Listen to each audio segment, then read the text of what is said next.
Okay friends, అందరికీ నమస్కారం. ధ్యానం వర్క్షాప్ 41 డేస్లో భాగంగా ఈరోజు 16వ రోజుకు స్వాగతం, సుస్వాగతం. ఈరోజు మనకు ధ్యాన సందేశం ఇవ్వడానికి నిర్మలమ్మ మేడం హైదరాబాద్ నుంచి వచ్చారు. మన ముందు రోజువారీగా ఏ విధంగా అయితే మొదటి సెషన్ ధ్యానం చేసుకున్నాం, అదేవిధంగా ధ్యాన అనంతరము మేడం యొక్క సందేశం తీసుకున్నాం. ఫ్రెండ్స్ అందరూ ఈ ధ్యాన సెషన్ ప్రారంభించుకోవడానికి ముందు గురుదేవులు బ్రహ్మర్షి పత్రిజీ వారికి ఆత్మ ప్రణామములు అర్పిస్తూ, గురు పరంపరకి ఆత్మ ప్రణామాలు అర్పిస్తూ సెషన్ ప్రారంభించుకున్నాం. ఫ్రెండ్స్ అందరూ చేతులు రెండు కలిపి, కాళ్ళు రెండు క్రాస్ చేసి స్థిర సుఖ ఆసనం. మనం 30 మినిట్స్ మెడిటేషన్ చేస్తాం కాబట్టి ఆ 30 మినిట్స్ ఏ ఆసనంలో అయితే స్థిరంగా సుఖంగా కదలకుండా కూర్చోగలుగుతారో ఆ ఆసనంలో కూర్చోండి. కుర్చీలో కూర్చుంటారా, సోఫాలో కూర్చుంటారా, గోడ కానుకొని కూర్చుంటారా, ఎలా అయినా కూర్చోవచ్చు. కుర్చీలో కూర్చున్న సందర్భంలో, కాలు చాపిన సందర్భంలో కాలు మీద కాలు ఇలా వేసుకొని ఉంచాలి. చేతులు రెండు కలిపి ఇలా వేలల్లో వేలు ఉంచి కళ్ళు రెండు మూయండి.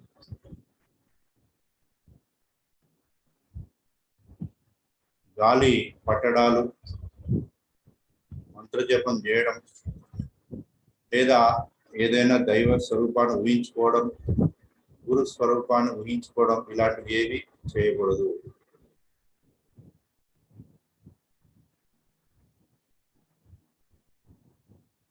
కేవలం ప్రకృతి సహజంగా జరుగుతున్నటువంటి శ్వాసను గమనిద్దాం. శ్వాస మీద ధ్యాస.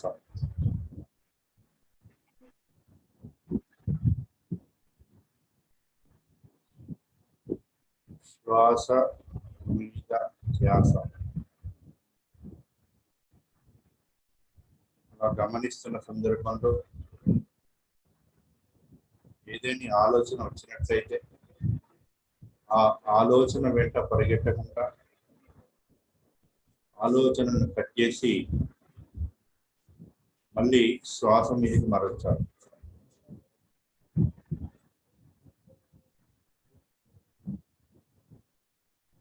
మళ్ళీ ఆలోచన వచ్చిన మళ్ళీ ఆలోచన వెంట పరిగెట్టకుండా ఆలోచన కట్ చేసి మళ్ళీ శ్వాసను గమనించాలి. ఇదే ధ్యాన రహస్యము. ఇదే ప్రధానమైన తాళం చేయమని. ఆలోచన గమనించి ఆలోచన కట్ చేసి శ్వాస మీద ధ్యాస.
తెలిసింది అత్తమ్మా.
చక్కటి సులభమైన శ్వాస మీద ధ్యాస ధ్యానాన్ని అందించినటువంటి దేవుడు బ్రహ్మర్షి రామ భద్రజీ వారికి పరమ గురువులకి ధన్యవాదాలు చేస్తున్న ఫ్రెండ్స్.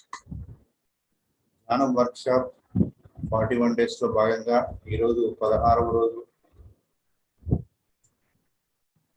మనకి ఈరోజు ధ్యాన సందేశం ఇవ్వడానికి నిర్మలమ్మ మేడం హైదరాబాద్ నుంచి వచ్చారు.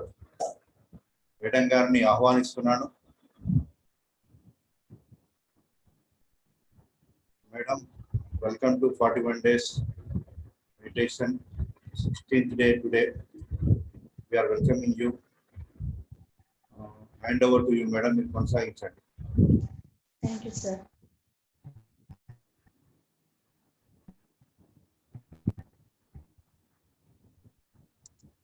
నమస్కారం సార్. ముందుగా అలాగే నాకు ఈ జ్ఞానాన్ని ఇంత అద్భుతంగా నేను నేర్చుకోవడానికి కారణమైన నటవర్తి సార్, రాఘవరావు సార్, రాజలక్ష్మి మేడానికి ఆత్మవందనాలండి. సౌండ్ వేయించండి మేడం. అవునా సార్? ఓకేనా సార్? అలాగే ఈ జూమ్ లో పాల్గొన్న మిత్రులందరికీ, మీరు నన్ను ఆహ్వానించిన అందరికీ వందనాలు. మాది వినిపిస్తుంది కదా సార్? మేడం, వాయిస్ సరిగా రావట్లేదు, వాయిస్ బ్రేక్ అవుతుంది. అవునా సార్? మాట్లాడండి చూద్దాం.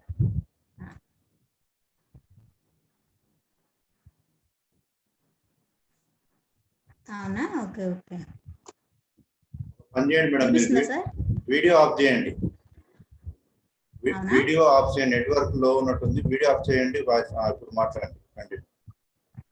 Okay okay. నేను 2004లో ధ్యానంలోకి వచ్చాను సార్. వినిపిస్తుందా ఇప్పుడు? వినపడుతుందండి, మాట్లాడండి. Okay okay okay madam, continue. అలాగే మేము పిరమిడ్ కట్టుకున్నాము, అంటే విశ్వం కోసం పిరమిడ్ కట్టించాము. సాయి సృజా ధ్యాన మందిరము, పత్రి సార్ పేరు పెట్టారు దానికి కూడాను. తర్వాత నేను చెప్పాలంటే చాలా రోజులు ధ్యానం స్టార్ట్ చేసిన తర్వాత చాలా రోజులు నేను చేయలేదు ధ్యానము. నేను కూడా ఒక డిప్రెషన్ లో వచ్చాను ధ్యానానికి. మా వారు శరీరం వదిలేసి అలా ఆ టైంలో వచ్చాను. తర్వాత నేను చాలా ఈ ధ్యానం ద్వారా మళ్ళీ మరో జన్మ పొందాను అనే చెప్పవచ్చు సార్. కాబట్టి నేను ఇంకా చాలా అనుభవాలు అట్లా అని పొంది ధ్యానం మానకూడదు అని డిసైడ్ అయిపోయి ధ్యానం చేస్తూ 2016 నుంచి రాఘవరావు సార్ భీమవరం క్లాసులకు వెళ్ళటం మొదలుపెట్టిన తర్వాత కొంచెం ధైర్యం వచ్చింది. కొంచెం క్లాసులు చెప్పటం, అది అంటే చిన్న చిన్నగా అలా చెప్పండి, అందరూ శిష్యులుగానే కాదు గురువులుగా ఎవరూ లేరు, అందరూ ఎదగాలి అని సార్ వాళ్ళు ప్రోత్సహించటము. ఆ ప్రోత్సాహాన్ని బట్టి జూమ్ ఈ లాస్ట్ ఇయర్ మార్చి నుంచి జూమ్ లో క్లాసులకి అంతకు ముందు కూడా వెళ్తూ ఉండేదాన్ని. అలా చెప్పడం స్టార్ట్ చేశాను సార్. ఈ రోజు మీరు ఇన్వైట్ చేశారు, థ్యాంక్ యూ. మనం ఇప్పుడు చిన్న అంటే ఉపవాసము జాగరణ అందరికీ తెలిసిందే. వినిపిస్తుంది కదా సార్?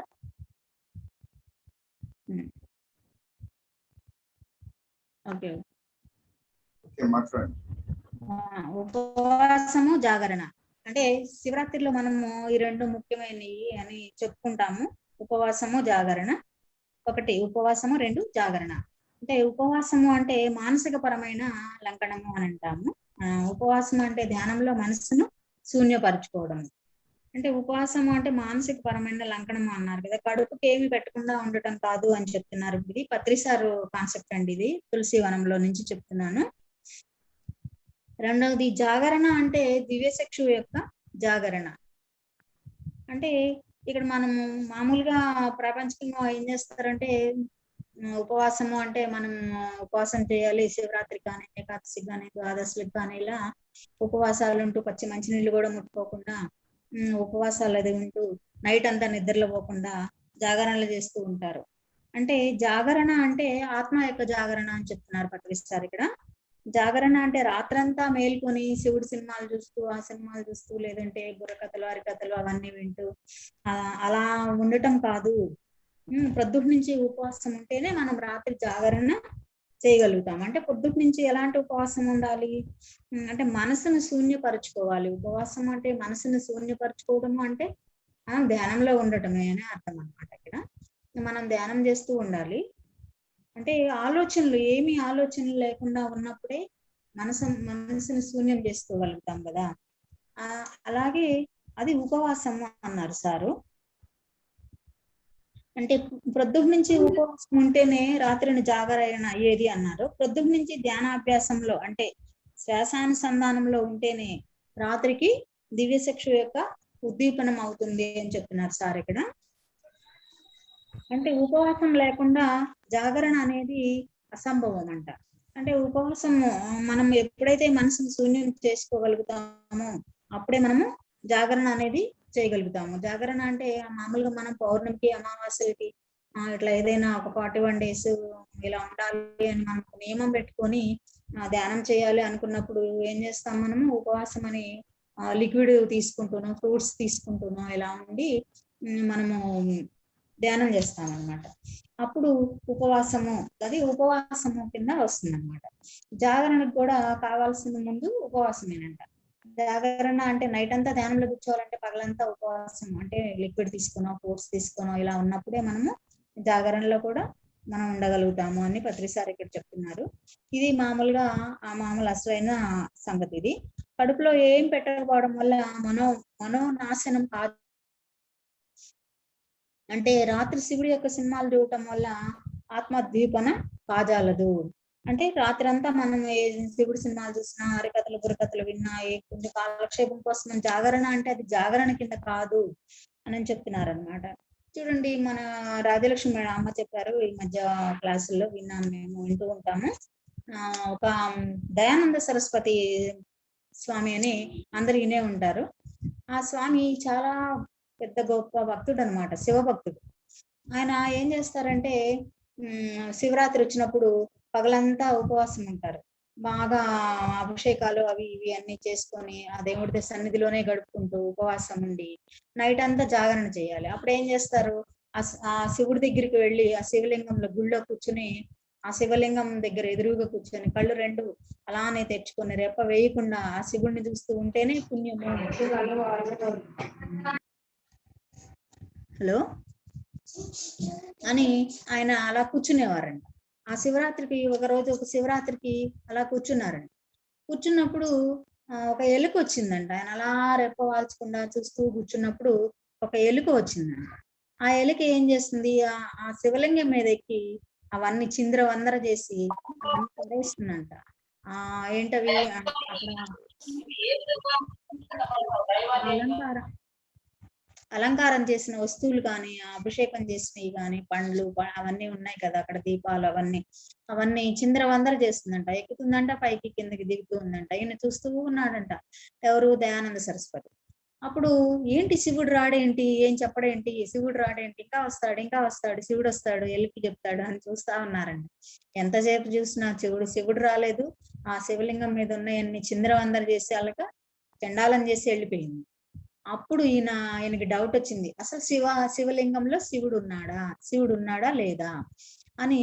అప్పుడు ఆయన ఎన్నో వేదాలు ఉపనిషత్తులు అవన్నీ చదివి తెలుసుకొని ఆయన మనకు చెప్పారు. ఏమని అంటే, పూజ ఒక అగడత, మెట్టు కూడా కాదు. పత్రిసారి మనకు అదే చెప్తున్నారు. మన హైయెస్ట్ మాస్టర్స్ అందరు కూడా, సీనియర్ మాస్టర్స్ అందరు కూడా మనకి అదే చెప్తున్నారు. పూజ అగడత, ఒక మెట్టు కూడా కాదు.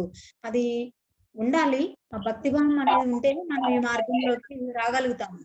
కాబట్టి భక్తి మార్గం అనేది కూడా కావాలి అని అమ్మ చెప్పారనమాట. అయితే ఒక్క పగలైనా సరే నిజమైన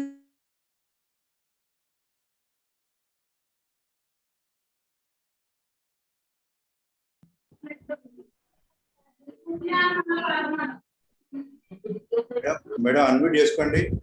ఫ్రెండ్స్ ఎవరు కూడా అన్మ్యూట్ చేసుకోవద్దు ప్లీజ్, క్లాస్ మధ్యలో డిస్టర్బ్ అవుతుంది. నేను మ్యూట్ చేసినా మీరు అన్మ్యూట్ చేస్తున్నారు. Madam continue madam. Okay sir. మధ్యలో ఎవరు కూడా అన్మ్యూట్ చేసుకోవద్దండి ప్లీజ్, డిస్టర్బ్ అవుతుంది.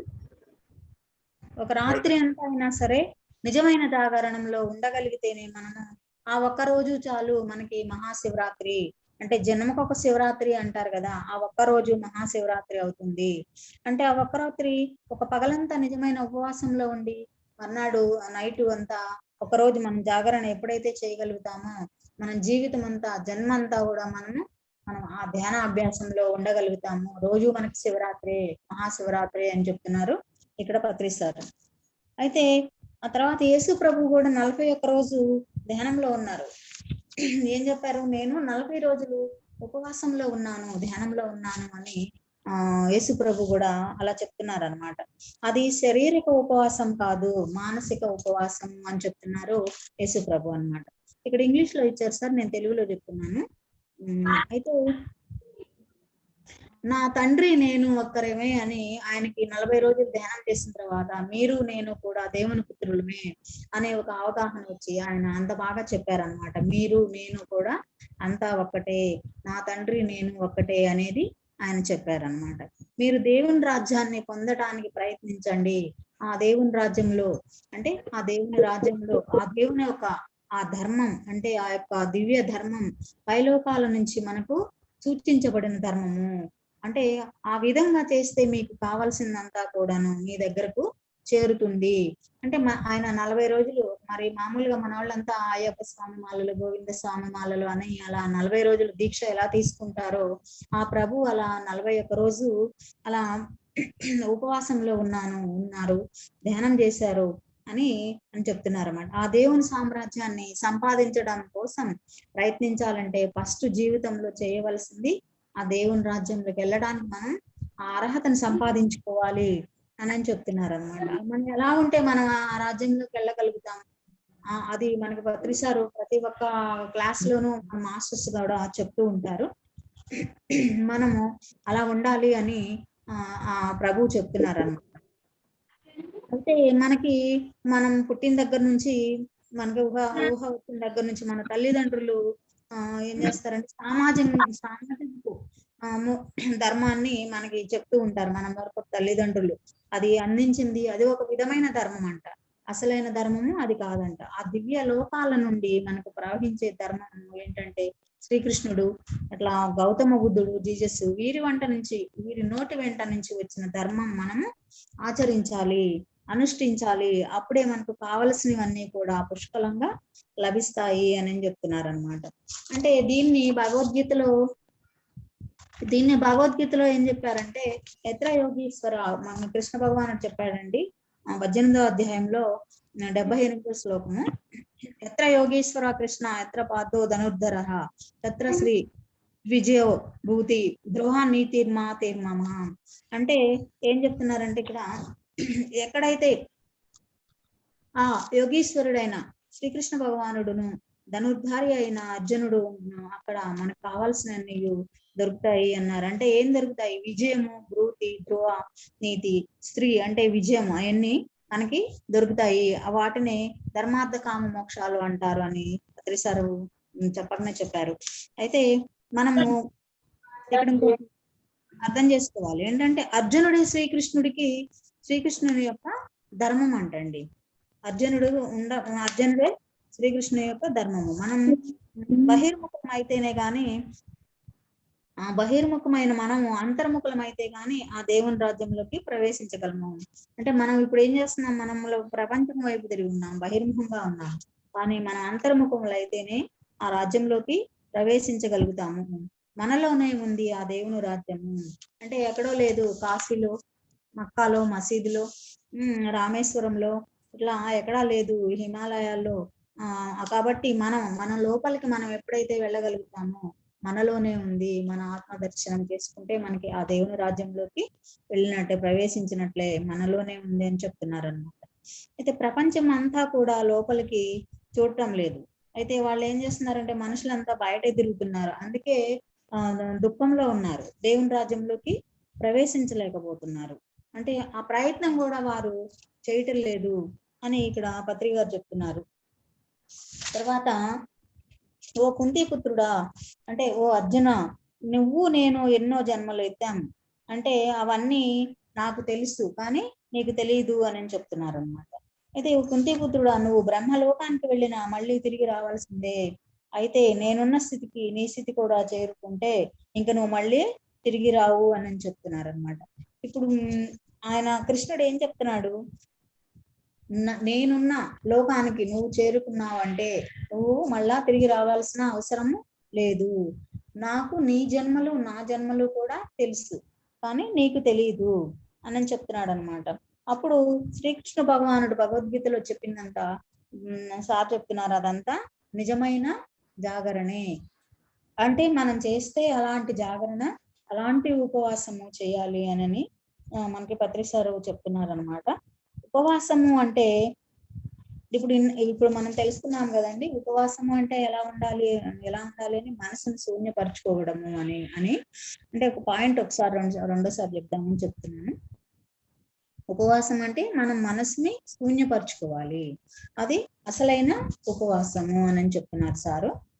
అలాగే మనం జాగరణ చేయాలి అంటే, జాగరణ అంటే పగలంతా ఉపవాసం, నిజమైన ఉపవాసం అంటే ఇలా ఉండి ఆ రాత్రంతా ఆ ధ్యానంలో ఉన్నప్పుడే మనకు దివ్య చక్షు అనేది ఉద్దీపనం అవుతుంది అని సార్ చెప్తున్నారు.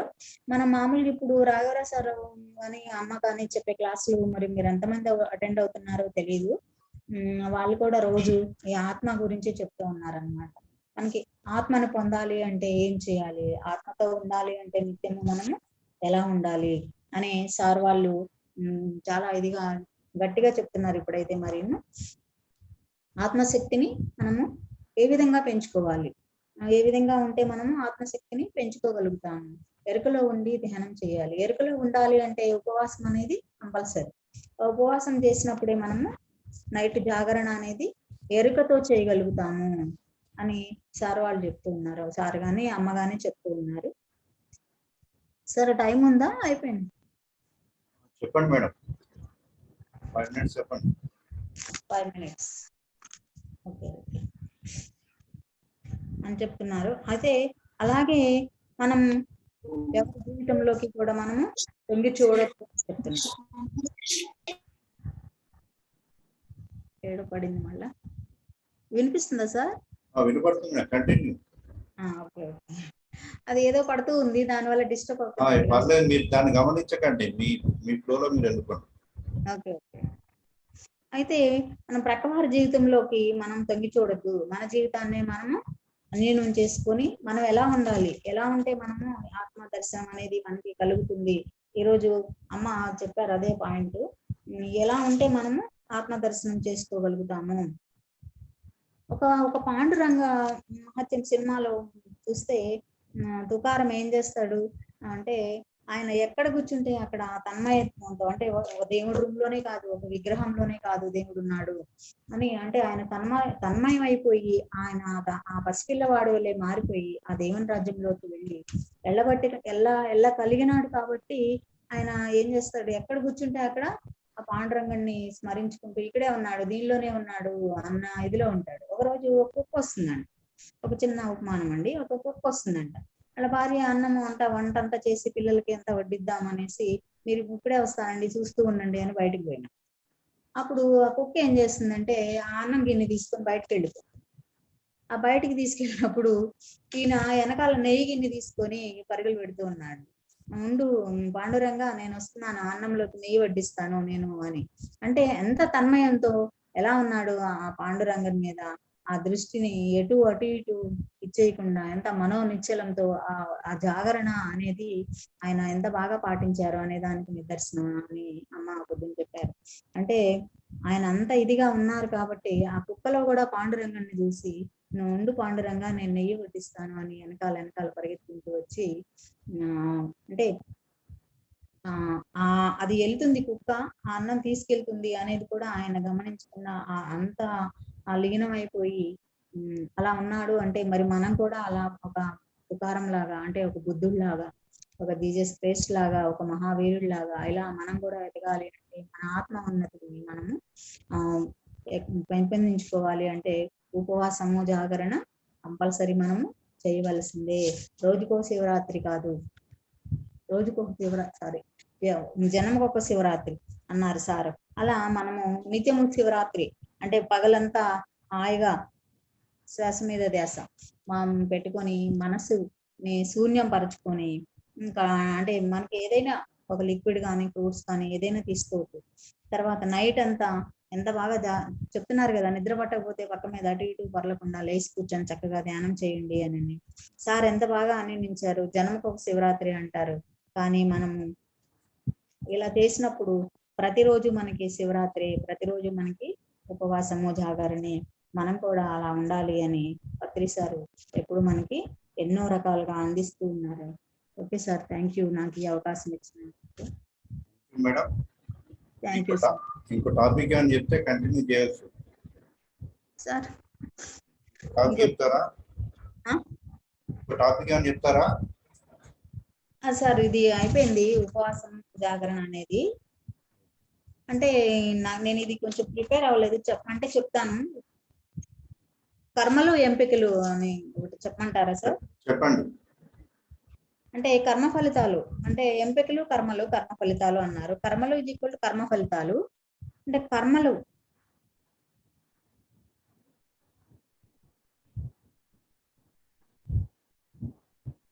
వాయిస్ రావట్లేదు మేడం.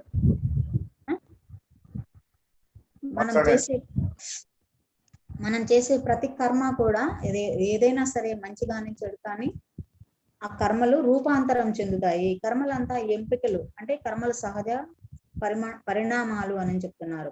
కర్మలు కర్మ ఫలాలు ప్రకృతి నియమాలు. కర్మ ఫలాలు ఇతర ప్రాణికోటి యొక్క ప్రతిస్పందనలు అని చెప్తున్నారు అన్నమాట. అంటే కర్మఫలాలు ఇతర ప్రాణికోటి యొక్క ప్రతిస్పందనలు. ఇతర ప్రాణికోటి అంటే జీవరాశులు అన్ని ఉన్నాయి కదా, చిన్న చిన్న జీవరాశులు మనకంటే చిన్నవి ఉన్నాయి కదా, అవి మన ఆలోచనలు, మన వాక్కులే, మన చేష్టాలే మన కర్మలు. మన ఆలోచనలే అంటే మనం ఏదైతే ఆలోచిస్తామో యద్భావం తద్భవతి అన్నారు కదా, మనం ఏదైతే ఆలోచిస్తామో అదే జరుగుతుంది. మన వాక్కులే, మన చేష్టాలే మనకి కర్మలుగా అవి తిరిగి మనకి చేరుతాయి. మన ఆలోచనలు, మన ఎంపికలు, మన వాక్కులు మన ఎంపికలు, మన చేష్టాలు మన ఎంపికలు, మన జన్మలు మన ఎంపికలు. అయితే మన మరణాలు కూడా మన ఎంపికలే అని చెప్తున్నారు సార్. మన జీవన శైలులు అంటే మనం ఎలా ఉండాలి, ఎక్కడ ఉండాలి, మనం ఏం చేయాలి, అవన్నీ కూడా మనం ఎంపిక చేసుకొని మనం ఈ భూమి మీదకి దిగిన మానవులము.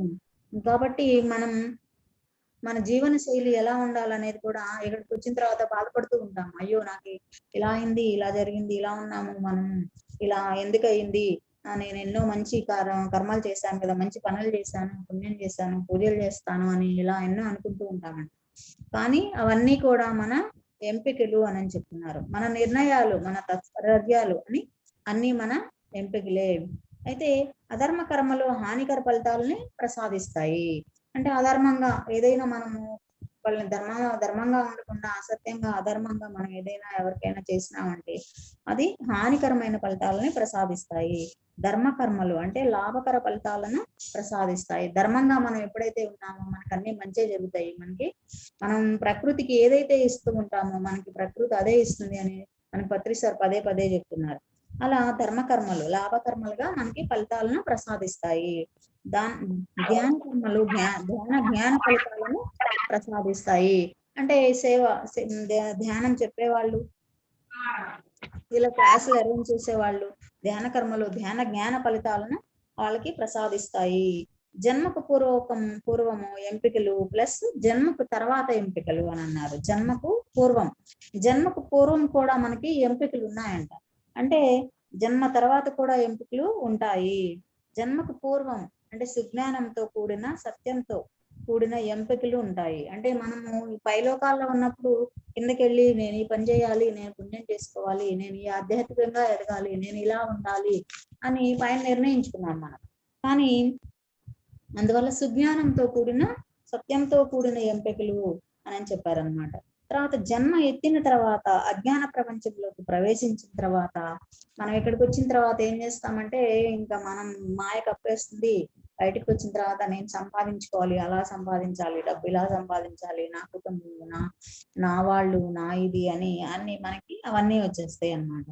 అందుకని అజ్ఞాన ప్రపంచంలోకి ప్రవేశించిన తర్వాత అంటే అజ్ఞానం నేర్పించబడిన అజ్ఞానంతో అంధకారంలో మునిగినప్పుడు అజ్ఞానాత్మకమైన ఎంపికలు ఉండి అధర్మకరమైన కర్మలు చేస్తాము అని చెప్తున్నారు. అయితే ఎప్పుడైతే ధ్యాన విజ్ఞాన పరిచయం ద్వారా ధ్యాన ప్రపంచంలోకి మనం ప్రవేశిస్తామో అప్పుడు ధ్యాన అభ్యాస మాధ్యమం ద్వారా మనం అజ్ఞాన ప్రపంచంలోంచి తిరిగి మళ్ళా సుజ్ఞాన ప్రపంచంలోకి ప్రవేశిస్తాము. అంటే మనం ఎందుకు వచ్చాము ఈ భూమి మీదకి, ఏం చేయడానికి వచ్చాము, అవే చేద్దాము, అవే నిర్ణయించుకున్నాము, ఆ కర్మల్నే మనము చేయాలి అని ఆ తపనతోటి ఆ ధ్యానంలోకి మళ్ళా వచ్చిన తర్వాత అవన్నీ తెలుసుకుని అలాంటి కర్మలే మనం చేస్తాం అన్నమాట. అప్పుడు అధర్మ కర్మలు వీడి ధర్మ కర్మల్ని చేపడతారంట. దేహాత్మ భ్రాంతి వీడి ప్రజ్ఞాత్మక అవబోధ ఏర్పడినప్పుడు సత్కర్మలు సత్ఫలితాలు, భవ్య కర్మలు భవ్య ఫలితాలు, అంటే మంచి కర్మలు సత్కర్మలు సత్ఫలితాలనే ఇస్తాయి, భవ్య కర్మలు భవ్య ఫలితాలనే ఇస్తాయి.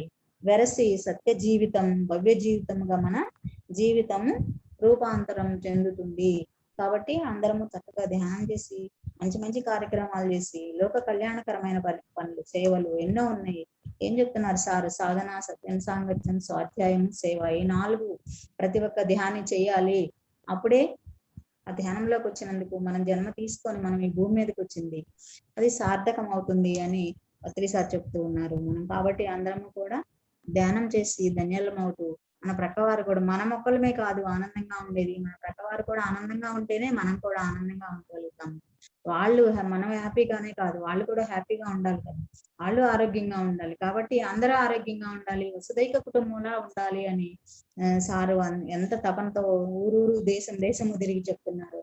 దానిలో చిన్న సముద్రంలో నీటి బొట్టులా మనం కూడా అలా ప్రయత్నం చేద్దాము అని, అందుకే మీరు చెప్పగానే నేను కూడా నాకు చేతైన ఈ ధ్యానాన్ని మీతో పంచుకుందాము అని నేను ఓకే చెప్పాను sir. Thank you sir. Thank you madam. Shivaratri సంబంధించిన సబ్జెక్ట్ చెప్పారు. ఉపవాసం, జాగరణ.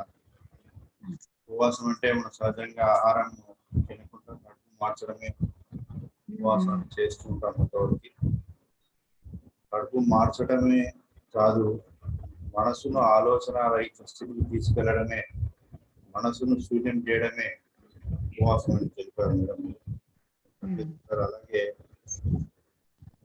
జాగరణ అంటే రాత్రిళ్ళు ధ్యానం చేసి ఎప్పుడైతే మనం పగలు మొత్తం మనసు శూన్యం చేస్తూ ఉన్నాం, ఆ ధ్యాన స్థితికి వెళ్తామో ఆ శక్తి వల్ల, ఆ దివ్య శక్తి వల్ల మనకు మూడో కన్ను ఉత్తేజితం కావడమే జాగరణ విషయాలు చెప్పాను.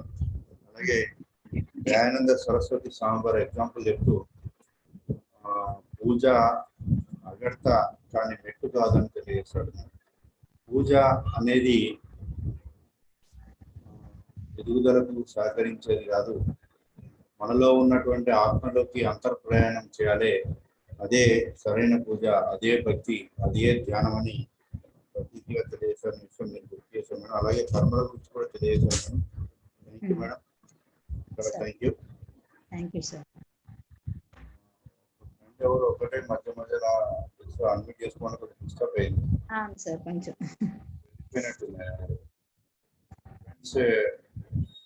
దీంతో పాటు నేను ఒక 5 minutes నేను ఒక టాపిక్ చెప్తాను. తాపత్రయం. తాపత్రయం అనే టాపిక్. తాపం అంటే దుఃఖం, త్రయం అంటే 3 రకాల దుఃఖాలు.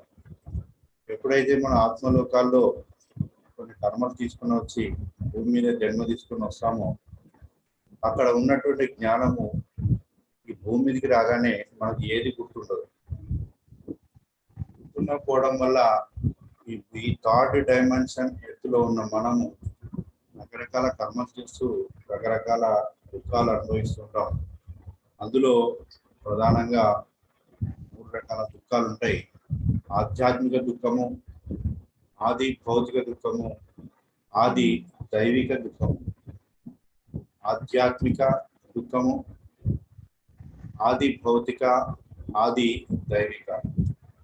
ఈ ఆధ్యాత్మిక దుఃఖం అంటే ఏంటంటే మన అరిషడ్ వర్గాల ద్వారా, కామ, క్రోధ, లోభ, మోహ, మదమాశ్చర్యాల ద్వారా మనము ఆ చేసే కర్మల ద్వారా మనం పొందే దుఃఖాలే ఈ ఆధ్యాత్మిక దుఃఖాలు మనం పొందే దుఃఖాల్లో 90% ఈ ఆధ్యాత్మిక దుఃఖాలే ఉంటాయి. అంటే మనం చేస్తున్న కర్మల ద్వారా మన మనసు ఆధీనంలో లేక మనం చేసే కర్మల ద్వారా మనం పొందేటువంటి అరిషడ్ వర్గాలు నియంత్రించుకోలేక మనం పొందే దుఃఖాలే ఈ ఆధ్యాత్మిక దుఃఖాలు. 90% దుఃఖాలన్నీ మనం కొని తెచ్చుకునేవి ఉంటాయి. ఆ తర్వాత 9% దుఃఖాలు ఆది భౌతిక దుఃఖాలు. అంటే కొన్ని మన ప్రమేయం లేకుండా మన పక్క వాళ్ళ వల్ల మన మీద ఆ ప్రభావం పడుతుంది. వారి అజ్ఞానం వలన, వాళ్ళ అమాయకత్వం వల్ల, వారు తెలుసో తెలియక వాళ్ళు చేసే కర్మల ద్వారా మనం ఈ దుఃఖాలు అనుభవిస్తుంటాం. ఇది ఒక 9% వరకు భూమి మీద జన్మ తీసుకున్న మానవుడు అనుభవిస్తుంటాడు. 90% అరిషడ్ వర్గాల ద్వారా మనం పొందేటువంటి దుఃఖాలు. 9% మన ప్రమేయం లేకుండా మన పక్కవారు అజ్ఞానం వల్ల కానీ, మూర్ఖత్వం వల్ల కానీ, తెలుసో తెలియకో వారి ద్వారా మనం ఈ దుఃఖాలు అనుభవిస్తూ ఉంటాం భూమి మీద. అలాగే ఇంకా 1% ఆది దైవిక, అంటే ప్రకృతి పరమైనవి, భూకంపాలు లాంటివి కావచ్చు, సునామీ లాంటివి కావచ్చు, ఇప్పుడు విస్తృతంగా వ్యాప్తి చెందినటువంటి కరోనా లాంటివి అనుకోవచ్చు. ఇలాంటి అగ్నిపర్వతాల బదులవడం, ఇలాంటి వల్ల ఒక 1% ఈ దుఃఖాలు మనం మానవుడు భూమి మీద జన్మిస్తున్న మానవుడు పొందుతుంటాడు. ఈ 3 దుఃఖాలు మానవుడు భూమి మీద జన్మిస్తున్నందుకు తప్పవు. అయితే ఎప్పుడైతే ధ్యానం చేస్తూ, శ్వాస మీద ధ్యాస ఉంచుతూ, అంతర్యానం చేస్తూ, మన లోపల మనం ప్రయాణిస్తూ తీవ్ర ధ్యాన సాధన చేస్తూ ఉంటారో 90% దుఃఖాలు అయితే ఉన్నాయో ఆధ్యాత్మిక దుఃఖాలు, అవి పూర్తిగా మన ఆధీనంలోకి వచ్చేస్తాయి. అంటే మనం పొందే 100% దుఃఖాల్లో 90% దుఃఖాలు ఒక యోగి అవటం వల్ల మనం వాటిని తగ్గించుకోవచ్చు. పూర్తిగా మన ఆధీనంలోనే ఉంటాయి 90% దుఃఖాలు. అందుకే గురువులు, పరమ గురువులు చెప్పేది ఎందుకంటే ధ్యానం చేయండి, హింసను వీడండి, సాకారంలో జీవించండి అని చెప్పడానికి ముఖ్య కారణాలు ఇవే. సాకారం వల్ల మన మనసు కొంచెం సాత్విక అవుతుంది, మన శరీరంలో సాత్విక భావాలు ఉద్భవిస్తాయి. దాని ద్వారా కొంతవరకు హింసను దూరంగా ఉంటాం. అలాగే ధ్యానం చేస్తుండడం వల్ల ఆ విశ్వశక్తి యొక్క ప్రసన్న వల్ల మన నాడీ మండల శుద్ధి జరిగి ఈ అరిషడ్ వర్గాలను మనం కొంతవరకు మన ఆధీనంలో ఉంచుకోవడం ద్వారా 90% ఏవైతే మనం కొని తెచ్చుకున్న దుఃఖాలు ఏమున్నాయో అవన్నీ పూర్తిగా మన ఆధీనంలోకి వచ్చి ఆ దుఃఖాల నుండి మొత్తం మనం దూరం అయిపోతాం. అందుకే ధ్యానం చేయడం ద్వారా అనేకమైన లాభాలు మనం పొందవచ్చు. మనము ఒక ధ్యాని అనుకున్న పనిని ఖచ్చితంగా తాను చేయగలుగుతాడు. ఎందుకంటే తన లోపల శక్తిని సంపాదించుకున్నాడు, కూడబెట్టుకున్నాడు. ధ్యాని కాని వారు చేయాలనుకుంటాడు, తప్పు మాట్లాడొద్దు అనుకుంటాడు, కానీ మాట్లాడుతూనే ఉంటాడు. చెడు చేయవద్దు అనుకుంటాడు, కానీ చేస్తూనే ఉంటాడు.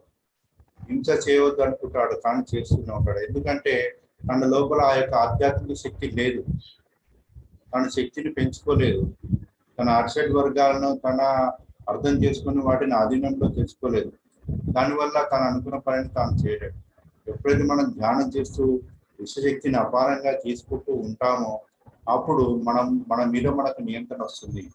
మన మనస్సు మన ఆధీనంలో ఉంటుంది, మన మనస్సు శుద్ధం అవుతుంది, మన మనస్సు నిర్మాల్యం అవుతుంది. అప్పుడు పూర్తిగా ఆధ్యాత్మిక దుఃఖాలు అనేవి మనం పూర్తిగా మన ఆధీనంలో ఉంటాయి. ఇకపోతే 9% ఆది భౌతిక దుఃఖాలు ఇతర ప్రమేయం వల్ల జరుగుతాయి కాబట్టి, ఇంకొకటి ఆది దైవిక, వీటిని ఎవరు కూడా తప్పించుకోలేరు. ఆది దైవిక, ఆది భౌతిక. కానీ ఆధ్యాత్మిక దుఃఖాలన్నీ పూర్తిగా మన ఆధీనంలో ఉంటాయి. అవన్నీ మన యోగం ద్వారానే. మేడం చెప్పింది ఇప్పుడు అదే. శ్వాస మీద ధ్యాస ఉంచినప్పుడు ఆ ఉపవాసం అనే మనసు అనేది ఉపవాసం చేస్తుంది. మనసు ఉపవాసం అంటే ఆలోచన లేని స్థితికి వెళ్ళిపోతుంది. ఎప్పుడు ఆలోచన స్థితికి వెళ్ళిపోతామో అప్పుడు అపారంగా విశ్వశక్తి కురిసి మన 3వ కన్ను జాగరణ జరుగుతుంది, ఉద్భవం జరుగుతుంది. శివరాత్రి గురించి చాలా వీడియోస్ కూడా వచ్చాయి మనకు. ఆ భూమి యొక్క అక్షాంశంలో ఆ స్థితిలో ఉన్న సందర్భంలో అపారమైన శక్తి భూమి మీద కురుస్తూ ఉంటుంది. కాబట్టి ఆ శివరాత్రి చాలా విశిష్టమైన రోజు. మళ్ళీ ప్రతిరోజు శివరాత్రి అనుకోండి, ప్రతిరోజు మనం దీన్ని ఆచరణ చేయవచ్చు సాధ్యమైనంత వరకు. శివరాత్రి అనేది ఏదైనా విశిష్ట పండుగలు అనేది చాలా విశిష్టమైనవి. ఆ రోజుల్లో మనము తీవ్ర ధ్యాన సాధన చేయడం ద్వారా ఎక్కువ శక్తిని పొందవచ్చు. అలాగే పొందిన శక్తిని కూడా మనము కుండకి చిల్లు పెట్టినట్టుగా వృధా చేసుకోవద్దు. ఆ శక్తిని కూడా మనం కాపాడుకోవాలి. ఎలా కాపాడుకోవాలి? మన పొందిన శక్తి 100%, 100 రూపాయలు మనం సంపాదిస్తే మన కళ్ళ ద్వారానే 80% శక్తి కోల్పోతాం. మనం చేతుల ద్వారా 10%, కాళ్ళ ద్వారా 10%. ఈ విధంగా శక్తిని మనం బయటికి విడుదల చేస్తున్నాం. సరికాని చూపు చూడవద్దు, సరికాని మాట మాట్లాడవద్దు, సరికాని పనులు చేయవద్దు. అంటే అప్పుడు మనము కూడబెట్టినట్టే కదా, డబ్బు ఖర్చు పెట్టకపోతే మనం సేవ్ చేసినట్టే కదా, సంపాదించినట్టే కదా. ఏదైతే మనం ధ్యానం చేసినప్పుడు మంచి చక్కగా శక్తిని పొందాం. మేడం క్లాస్ చెప్పిన చక్కగా జ్ఞానాన్ని పొందాం. ఈ జ్ఞానం ఎందుకంటే మనం పొందినటువంటి శక్తిని సరైన విధంగా ఉపయోగించుకోవడం కోసమే ఈ జ్ఞానం. కాబట్టి అనవసరమైన మాటలు మాట్లాడకుండా ఉండాలి, అనవసరమైన చూపులు చూడకుండా ఉండాలి, పక్క విషయాలకు ప్రాధాన్యత ఇవ్వకుండా మన ఆత్మోన్నతికి తోడ్పడేటువంటి పనులు చేయాలి. ప్రతిసారి సంసారమే నిర్వాణం. సంసారంలో ఉంటూనే ధ్యానం చేస్తూ దినదిన ప్రవర్ధమానంగా ఎదుగుతూ జ్ఞానాన్ని పొంది, ఆత్మజ్ఞానాన్ని పొంది మనము నలుగురికి ఈ జ్ఞానాన్ని అందించాలి. ఎప్పుడు నేను చెప్పేది, ప్రతిసారి చెప్పేది ఏంటంటే ABC నేను నేర్చుకున్నానంటే ఏ నేర్పించండి అని చెప్తాడు. మనం ధ్యానం తెలుసుకుంటున్నాం, అహింస గురించి తెలుసుకుంటున్నాం. మనం వెంటనే ఏం చేయాలి? మన ఇంట్లో ఉన్న వాళ్ళు, మన చుట్టుపక్కల చెప్పాలి. చెప్పడం వరకే, ఒత్తిడి చేయకూడదు. ఇక్కడ అత్యంతమైన ముఖ్యం ఏంటంటే చెప్పడం వరకే మన ధర్మము. ఎవరి మీద బలవంతంగా కత్తి పెట్టి నువ్వు శాకాహారిగా మారు అనడానికి వీలు లేదు. అలా మనం చేసే ఆ ఎదుటి వాడి కర్మను మనం మోయాల్సి వస్తుంది. నీకు మనకున్న ధర్మం ఏంటంటే చెప్పడం వరకే. అయ్యా, జీవహింస సరైనది కాదు, తోటి మానవుని హింసించడం సరైనది కాదని చెప్పడం వరకే మన ధర్మం. ఒక్కసారి కాబట్టి 4 సార్లు చెప్పాలి, కానీ బలవంతంగా ఒత్తిడి ఎవరిని చేయకూడదు. అహింస పరమో ధర్మ. శాకాహారాన్ని, జ్ఞానాన్ని విస్తృతంగా ప్రచారం చేయడం కోసమే ఈ పిరమిడ్ స్పిరిచువల్ సొసైటీస్ మూవ్మెంట్ అనేది స్థాపించబడింది గురుదేవులు బ్రహ్మశ్రీకాహ పత్రిజీ ద్వారా. మీరు PMC యూట్యూబ్ ఛానల్లోను, అలాగే శాటిలైట్ ఛానల్లోను PMC వస్తుంది. దాన్ని చూస్తూ అనేక మంది ఋషులు, అనేక మంది యోగులు ఇచ్చినటువంటి జ్ఞానాన్ని, ఇలాగే మనలాంటి, మీలాంటి వాళ్ళు, నాలాంటి వాళ్ళు అందరూ చేసినటువంటి జ్ఞాన అనుభవాలు ఉంటాయి అందులో. వాళ్ళు చూడవచ్చు, మీరు అందులో చాలా చాలా మంది యొక్క జ్ఞాన అనుభవాలు చాలా విశిష్టంగా ఇన్స్పిరేషనల్గా ఉంటాయి. మీరు అవి చూడండి, మనకు చక్కగా ఉపయోగపడతాయి ఫ్రెండ్స్. Thank you friends. ఈ అవకాశం ఇచ్చిన ఎంతో ధన్యవాదములు. అలాగే ఈరోజు సెషన్ గురించి మాట్లాడవలసిందిగా కోరుతున్న ఫ్రెండ్స్, మీరే అన్మ్యూట్ చేసుకొని మాట్లాడాలి. ఒకరి తర్వాత ఒకరు అన్మ్యూట్ చేసుకోండి ఫ్రెండ్స్.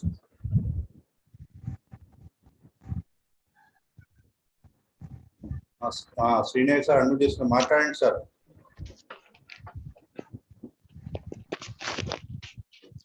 సార్ అందరికీ గుడ్ ఈవినింగ్ సార్, నమస్తే. మేడం నిర్మల మేడం చాలా చక్కగా చెప్పారు. ఉపవాసం, జాగరణ అని ఈ శివరాత్రి రోజు గురించి చెప్పారు బాగా. ఈ పగలు మొత్తం ఉపవాసం ఉండి మనసును శూన్యం చేసుకుంటూ ఆ ధ్యానంలో ఉంటూ రాత్రి జాగరణ చేయాలని చెప్పారు. ఈ సినిమాలు, హరికథలు చూడడం కాదు, పూర్తిగా ఉపవాసంలో ఉండి ధ్యానంలో మునిగి ఉండాలని చెప్పారు. ఈ ఉపవాసంలో జ్యూసు, పండ్లు లాంటివి కూడా తీసుకోవచ్చు అని చెప్పారు. ఇంకా దీనికి తోడు దయానంద సరస్వతి గారి చిన్న కథ చెప్పారు. పూర్తిగా పూజ అనేది ధ్యానానికి ఒక మెట్టు కూడా కాదు, అది పూజ వేరు ధ్యానం వేరు అనుకుంటూ ఒక చిన్న ఎలక కథ చెప్పారు. చాలా బాగుంది మేడం, చాలా సంతోషం. ఈ యేసుక్రీస్తు గారి గురించి కూడా ధ్యానంలో, ఉపవాసంలో అతను 41 రోజులు ఉన్నాడు. దేవుని రాజ్యానికి వెళ్ళాలంటే ఖచ్చితంగా ఉపవాసంలో ఉండాలని చెప్పారు. చాలా చక్కగా చెప్పారు మేడం. ఇప్పుడు శ్రీకృష్ణుడు, బుద్ధుడు, క్రీస్తు వీళ్ళందరినీ అనుసరిస్తూ మనం ధర్మాన్ని పాటించాలని చెప్పారు. పక్కవారి జీవితంలోకి తొంగి చూడకుండా తన జీవితంలోనే పూర్తిగా లీనమై ఉన్నప్పుడే మనం మనశ్శాంతిగా ఉంటామని చెప్పి చాలా బాగుంది మేడం. దీంట్లో చాలా కొత్త విషయం నేర్చుకున్నాం మేడం ఇవాళ. అన్ని కొత్త విషయాలే అయినప్పటికీ కూడా ఇది ఒక విషయం. రాత్రి నిద్ర పట్టకుంటే పక్క మీద కూర్చొని ధ్యానం చేయండి. ఆ నిద్ర పక్క మీద పొర్లకుండా అటు ఇటు నిద్ర రాకుండా టైం వేస్ట్ చేసే బదులు దాన్ని ఈ విధంగా ఉపయోగించుకోవడం వల్ల మనకు ఉపయోగం అయింది. అలాగే నిద్ర కూడా తొందరగా వస్తుందని చెప్పారు. చాలా బాగుంది మేడం ఇది పాయింట్, కొత్త పాయింట్. కర్మ ఫలితాల గురించి కూడా చాలా బాగా చెప్పారు. యద్భావం తద్భవతి అంటూ చాలా బాగుంది. సారు శ్రీనివాస్ సార్ గారు కూడా ఈ తాపత్రయం, దుఃఖం ఎందుకు వస్తుంటుంది అనే దాని గురించి కూడా ఆధ్యాత్మిక, ఆది భౌతిక, ఆది దైనిక అంటూ దాన్ని డివైడ్ చేసి చాలా చక్కగా ఆది దైవిక ధైర్యక వాగుడిస్తవి. Right sir. Okay sir. ఇంకా మన దుఃఖాలు మొత్తం 90% ఇలాగే ఈ ఆధ్యాత్మిక సాధన చేస్తూ మనం మన ఆధీనంలో తెచ్చుకోవచ్చు అని చెప్పారు. ఇది శాకాహారంతో సాధ్యమైందని చెప్పారు. ఈ శాకాహారం వల్ల నాడీ వ్యవస్థ, ఈ ధ్యానం వల్ల నాడీ వ్యవస్థ పూర్తి శుద్ధి అవుతుందని చెప్పారు. చాలా బాగా చెప్పారు సార్. ఇక అహింస పరమో ధర్మం అనుకుంటూ మనం ముందుకెళ్ళాలని చెప్పారు.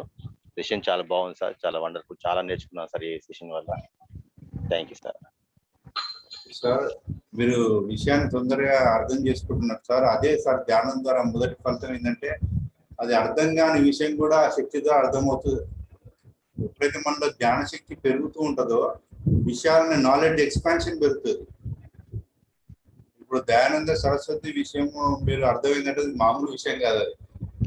ఎందుకంటే మన లోపల ఏదైనా జ్ఞానాన్ని పొందాలంటే మన పూర్వజ్ఞానం మనకు సమస్య అవుతుంది సార్.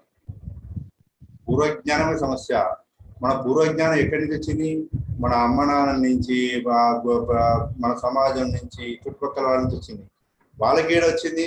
వాళ్ళు ఏమన్నా సద్గురుని ఆశ్రయించి పొందిన జ్ఞానం, ఏదైనా పురాణం ఆశ్రయించి పొందిన జ్ఞానం, ఏదైనా ఉపనిషత్తుల ద్వారా పొందిందా? కాదు. ఈ అయ్య ఆ అయ్య అమ్మ అమ్మ అనుకున్నది. కానీ అన్నిటికీ ఒకటే సార్, భగవద్గీత సాక్ష్యము, ఉపనిషత్తులు సాక్ష్యము, యోగీశ్వరులు సాక్ష్యము, ఇప్పుడు పత్రి సార్ సాక్ష్యము, హిమాలయ యోగులు ఉన్నారు చూడండి, మహాతర్ బాబాజీ, లాహిరి మహాశయులు, యుక్తేశ్వర గిరి, పరమహంస యోగానంద, వీరందరూ చెప్పిన సత్యాన్ని పట్టుతాము. ఇప్పుడు మనం చెప్పుకున్న మాటలు ఉట్టి కథలు కాదు సార్. మీరు ధ్యానం చేస్తూ చేస్తూ చేస్తూ ఉంటే ఇవి అనుభవంగా మీ జీవితంలోకి వస్తాయి. Thank you sir. Thank you. MMK Reddy గారు అన్మ్యూట్ చేసుకోండి సార్. రమేష్ సార్ అన్మ్యూట్ చేసుకోండి సార్. శోభా మేడం, రమేష్ సార్ అన్మ్యూట్ చేసుకొని మాట్లాడండి సార్. వీడియో ఆన్ చేసుకోండి sir. Hello, good evening sir. Unmute చేసుకోండి సార్.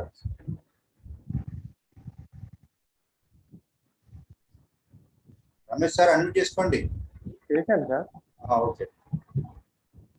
అందరికీ నమస్కారం సార్. ఈ సెషన్లో పాల్గొన్న మిత్రులందరికీ నమస్కారం. బ్రహ్మశ్రీ పత్రి సార్ గారికి మరియు శ్రీనివాస నమస్కారాలు సార్. చాలా చక్కగా మేడం ఇవాళ శివరాత్రి గురించి చెప్పిన. సార్ ఒక్క నిమిషం సార్. వినవస్తుందా సార్ ఇప్పుడు? మేడం గారు చాలా చక్కగా చెప్పినారు సార్. సంవత్సరానికి వచ్చి ఒక శివరాత్రి కాదు, ప్రతిరోజు మనకు శివరాత్రి లాగా చేసుకోవాలని. శివరాత్రి అంటే మామూలుగా మనం చేసే పని ఏంటంటే ఉపవాసాలు ఉంటాం, ఉండి రాత్రి నిజంగానే మరి సినిమాలు చూస్తాం సార్. టైం పాస్ కదా, 12 ఎప్పుడైతుందా అనే చూసుకుంటూ ఉంటాం. కానీ ఈ ఆధ్యాత్మిక వైపు మనం చూడం. జాగరణ అంటే మామూలుగా మనం అందరం ఆలోచించేది 12 అయిందా పడుకుందాం అని చూస్తాం. కానీ అట్లా కాకుండా మేడం గారు చెప్పినది ఏంటంటే శివరాత్రి అంటే ద్రవ పదార్థాలు తీసుకుంటా దేవుని స్మరించుకుంటా పగలంతా ఉండి రాత్రి ఏం చేయాలి? ధ్యానం చేయాలని చెప్పినారు సార్. చాలా చక్కటి విషయం చెప్పినారు. తర్వాత రాత్రిపూట నిద్ర రాకపోతే అది చాలా చక్కటి విషయం. మనం ధ్యానం చేసుకుంటూ ఉంటే మనకు 2 పనులు అయిపోతాయి. సమయాన్ని వృధా చేయకుండా అవుతుంది, మన జ్ఞానాన్ని పెంచుకోవడానికి కూడా ఉపయోగపడుతుంది. అదేవిధంగా దయానంద సరస్వతి కథ చెప్పినారు. అది వెనుకది నిజానికి మనం చేసే పూజలని కూడా ఈ ఆత్మ జ్ఞానాన్ని కలిగించడానికి ఒక మెట్టు మాత్రం సార్ అది. ఎందుకంటే ఫస్ట్ మనం ఈ ఆత్మ జ్ఞానం కానీ ధ్యానం వైపు మరల్చాలంటే ఫస్ట్ తినాల్సిన ఆహారం, తర్వాత పూజలు సార్. ఈ పూజలు చేసి ఆధ్యాత్మిక వైపు వస్తేనే మనకు ధ్యానం గురించి కొంచెమైనా తెలుసుకోగలుగుతాం. లేకపోతే మనం ఇవి ఏం లేకపోతే మనం నాస్తికంగానే మిగిలిపోతాం సార్. నాస్తికులకు ఆత్మ లేదు, ఏమి లేదు. కాబట్టి ఫస్ట్ మనం మెట్టు ఏంటంటే దానికి ఆధ్యాత్మికంగా ఉండడం ఒక మెట్టు. ఆ తర్వాత జ్ఞానం సంపాదించుకుంటే మనం నిజంగా పరలోకాలు కానీ ఆత్మ జ్ఞానం సంపాదిస్తే మిగతా పై రాజ్యాలకు పోవడానికి అవకాశం ఉంటుందని చెప్పింది. చాలా చక్కగా ఉన్నది. తర్వాత ధర్మ కర్మాలు చెప్పింది. ధర్మ కర్మ అంటే ఏంది, అధర్మ కర్మాలు అంటే ఏంది. తాపత్రయం గురించి మీరు చెప్పినారు చాలా చక్కగా 3 ఉన్నాయి. అది ఆధ్యాత్మిక దుఃఖాలు 3 కర్మలు చెప్పినారు సార్ మీరు. ఒక 90% మనం అది ఆధ్యాత్మిక కర్మల్ని 90% మనమే తగ్గించుకోవచ్చు అని చెప్పినారు. 9% ఏమో ఏది భౌతికనా సార్? ఆది భౌతిక, తర్వాత ఆది దైవిక. ఆది దైవిక అంటే 1% ఉంది సార్. అంటే 90% కర్మని మనం జ్ఞానం ద్వారానే పొడగొట్టుకునే అవకాశం ఉన్నది. కాలం 24 గంటల కాలం టైం ఉన్నది కాబట్టి రోజు మనం జ్ఞానానికి ఎక్కువ సమయాన్ని కేటాయిస్తే మన కర్మల్ని మంచి కర్మల్ని మనం పెంచుకునే అవకాశం ఉంది కదా. అవకాశం ఇచ్చిన అందరికీ చాలా చాలా థ్యాంక్స్ సార్. సార్ ఇక్కడ పూజల విషయం ఒకటి సార్. ఈ గుడి అనేది లేకపోతే అసలు దేవుడు అనే విషయం కూడా సాధారణ మనిషికి తెలియదు సార్. కాబట్టి ఆ గుడి అనేది ఎందుకంటే భగవంతుడే వాడు ఉన్నాడు, వాడు ఒక పూజ చేసుకున్నాడు ఉదయం, మళ్ళీ పని మీద వెళితే మళ్ళా రేపే ఆ దేవుడు అనే రూపం గుర్తొస్తుంది. పని మీద వెళ్తాడు మళ్ళీ రేపు ఉదయం. ఇట్లా రోజు గుర్తు చేసుకోవాలనే ఉద్దేశంతో ఈ పూజ అనే విధానం వచ్చింది సార్ వాస్తవంగా. అయితే ఆది శంకరాచార్యుల ఉద్దేశం కూడా అదే సార్. ఎప్పుడైతే ఈ నాస్తికత్వం పెరిగిపోతుందో, ఈ దైవత్వం వైపు ఎవరైతే మొత్తం మార్చబడుతుందో, ఆ ఆది శంకరాచార్యులు ఉద్భవించి మళ్ళీ ప్రచారం చేసి ఈ వైపుకు మనల్ని పట్టుకొచ్చింది సార్. అయితే ఆ పూజ వల్ల ఏంటంటే భగవంతుడు అనేది ఉన్నాడు, గుడి ఉంది అనుకోండి సార్. ఆ గుడి చూడగానే ఆ నమస్కారం పెడతాం చేతులు. అంటే ఒక భగవంతుడు అనేవాడు ఉన్నాడనే భావన వెంటనే రేజ్ అవుతుంది. మనం ఇప్పుడు కార్లో ప్రయాణం చేస్తున్నాం సార్, ఎటో బెంగళూరు అటు వెళ్తున్నాం, ఏదో పిచ్చపాట మాట్లాడుకుంటూ వెళ్తూ ఉంటాం. దానిలో వెంటనే గుడి కనపడదు అనుకో, ఆంజనేయ స్వామి వెంటనే చేతులు ఎత్తి నమస్కారం. అంటే గుడి చూడగానే భగవంతుడు అనేది గుర్తు రావడం. ఇంకొకటి సార్, ఇప్పుడు ఈ గుడి దేవుడు అని ఉండబట్టే సార్ ప్రతి పండుగలప్పుడు కనీసం ఆ రోజైనా వాళ్ళు శాకాహారాన్ని దీనికి పూజలు చేస్తున్నారు సార్. కనీసం ఆ రోజైనా ఈ మాంసం తినకుండా ఉండగలుగుతున్నారు. కాబట్టి అది కూడా ఒక మెట్టు లాగానే పనిచేస్తున్నారు సార్. గుడి అనేది భగవంతుని గుర్తు చేయడానికి ఉపయోగపడుతుంది సార్. అయితే ఎప్పుడైతే ఒక మనిషి ఆ స్థితి దాటిండో, అంటే భగవంతుడు అనేవాడు ఉన్నాడు అది తెలుసుకున్న తర్వాత ఏం చేయాలి, ఆయన అక్కడి నుంచి దాటాలి. కానీ ఏమైంది, అక్కడ అలవాటు అయిపోతుంది. ఆ గుడి అనేది అలవాటు అయిపోయి ఏమైందంటే మళ్ళీ ఆ పూలదండలు పూజలకి మాత్రమే పరిమితం అయిపోతారు. అప్పుడు ఏం చేయాలంటే ఒక గురువులు కానీ ఆదిశంకరాచార్య మళ్ళీ చెప్పాడు, ప్రాణాయామం ప్రత్యాహారం నిత్య వివేక విచారం జాప్య సమేత కురు అవధానం జాప్య సమేత సమాధి విధానం కురు అవధానం. మనకు ఇక్కడి వరకే మనకు తెలుస్తారు. దాని తర్వాత మనకు చెప్పే వాళ్ళు లేరు, గ్రంథాలు లేవు, పుస్తకాలు లేక అక్కడికి ఆగిపోయింది. మీరందరూ రెడీగా ఉంటారు కాబట్టి మీకు ఇది అనుకున్నారు సార్. ఇది ఓకే సార్. మీరు గత జన్మలు చేసుకున్న పుణ్యం, ఈ జన్మలు చేసుకున్న కార్యక్రమాలు మీరు సిద్ధంగా ఉన్నారు కాబట్టి జ్ఞానాన్ని అందుకున్నారు. లేదు సార్, మీ పుణ్యం కూడా ఉందా సార్? సార్ ఇప్పుడు నేను ఇందా చెప్పిన పత్రిక అని చెప్పి ఏబిసి నేర్చుకొని ఏ నేర్చుకున్నాడు, నేను ఏ మీకు చెప్పిన మీరు ఏం చేయాలి, మళ్ళీ మీ ఏ వేరే చెప్పుకోవాలి. ఇది కో ఆట అన్నట్టు, కో అనగానే పక్క ఊరికి వేరే చెప్తున్నాడు. ధ్యాన ప్రచారం, సహకార ప్రచారం, ఇది గురువు గారు ఆశీర్వాదం సార్. మీరందరూ జాయిన్ కావడం కూడా నేను మీ అందరికి ధన్యవాదాలు వేసుకుంటాను సార్, ఈ అవకాశం ఇచ్చారు మీరు. Okay, thank you sir. అయితే సార్ ఇక్కడ ఒకటి ఏమైందంటే ఆ పూజ అనే స్థితి అయిపోయినాక కూడా మనిషి అక్కడే తిరుగుతున్నాడు అలవాటై. అప్పుడు ఏం చేయాలి, ఈ ఆదిశంకరాచార్యులు ఏం చెప్పినాడు, ఉపనిషత్తులు ఏం చెప్పినాయి, భగవద్గీత ఏం చెప్పింది, పరమ గురువులు ఏం చెప్పిండు, ఒక భక్తిశాలంటే ఏం చెప్పింది పట్టుకోవాలి. కానీ అక్కడి నుంచి రానియదు మనసు, అలవాటైంది అక్కడ ఆగిపోయింది. అప్పుడు ఏం చెప్తాడు, బుద్ధి చెప్పువాడు బుద్ధినా మేలంటారు. అప్పుడు అవసరం ఒక బుద్ధి తినైనా ఆడి నుంచి బయటపడాలి మనం. Okay, thank you sir. మళ్ళీ రిపీట్ చేయండి సార్. బుద్ధి చెప్పువాడు బుద్ధినా మేలే, బుద్ధినా మేలే. ఒకటి దెబ్బ తిన్నా గానీ బుద్ధి చెప్పాడు అది మేలే జరుగుతుంది మనకు. దెబ్బ తిన్నా కానీ తెలుసుకోని అర్థం అక్కడ. దెబ్బ తినా సరే తెలుసుకోవాలి. పూజ అంటే ఎల్కేజీ కదా సార్, ఎల్కేజీ నుంచి మనం క్లాసులు పెరుగుతూ ఉండాలి కానీ దిగకూడదు కదా. అదే మేడం, అదే చెప్తున్నాను. ఒకటే ఇది మొదటి మెట్టు అని చెప్పాను. అందుకే నేను పూజ అనేది జ్ఞానం వైపు వెళ్ళడానికి మొదటి మెట్టుగా మనం భావిస్తాం. పూజ వైపు మనం వెళ్తేనే ఆధ్యాత్మిక చింతన కానీ శాకాహారం వైపు కానీ మనం వెళ్ళగలుగుతాం. కాదని చెప్పారు సార్ దయానంద సరస్వతి. మెట్టు కూడా కాదు, అది ఒక అగడత అని చెప్పారు. అక్కడి నుంచి అది పూర్తయినప్పుడు బయటికి రావాలని అర్థం సార్ అది. భక్తి భావం అనేది ఉంటేనే మనలో ఈ ఆధ్యాత్మిక భావం అనేది ఉద్భవిస్తుంది అనేది. అందరూ భక్తి భావం పూర్తయ్యారు కాబట్టి ఇటు వచ్చి అందుకున్నారు సార్. కంగ్రాచులేషన్స్. అనుసూయ మేడం మీరు మాట్లాడండి మేడం. మాట్లాడండి మేడం. 16వ రోజు ధ్యాన జూమ్ సెషన్ లో పాల్గొన్న మిత్రులందరికీ, మాస్టర్ నిర్మలా మేడం గారికి, శ్రీనివాసులు సార్ గారికి నమస్కారాలు. ఈరోజు మేడం గారు ఉపవాసం గురించి, జాగరణ గురించి, ఉపవాసం అంటే మనసుని శూన్యపరచుకోవడం, అంటే ఆలోచన లేని స్థితి, ధ్యానం చేస్తూ ఉండటమే, దాన్ని ఉపవాసం అంటారు.